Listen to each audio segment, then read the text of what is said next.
nimeni nu vorbește despre asta. Dar o poză trimisă lui ChatGPT la fiecare masă te ajută să slăbești. Creezi în ChatGPT un proiect numit Jurnal Alimentar și folosești primul prompt din descriere. Introduci vârsta, greutatea, înălțimea, activitatea și obiectivul tău. Pentru un bărbat de 30 de ani, 80 de kg și 1,90 m, ChatGPT estimează metabolismul bazal la aproximativ 1840 de calorii și menținerea la 2210.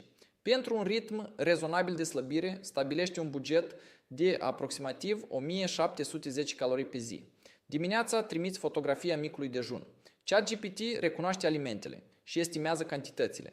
Pentru mai multă precizie, adaugi gramajele. Micul dejun are aproximativ 580 de calorii. ChatGPT îl adaugă în tabel și îți arată că mai ai disponibile 1130 de calorii. Adaugi un măr, iar totalul ajunge la 670 de calorii.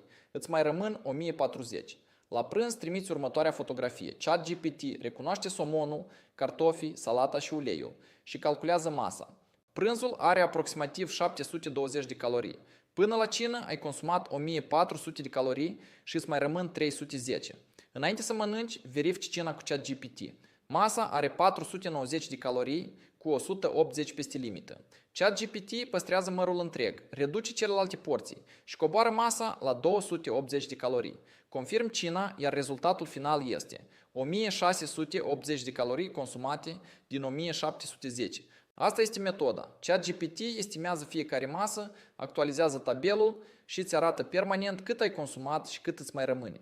Astfel poți ajusta următoarea masă înainte să o mănânci și rămâi în limita stabilită pentru slăbit. Toate prompturile sunt în descriere. Salvează videoclipul și dă follow pentru mai multe exemple practici cu AI.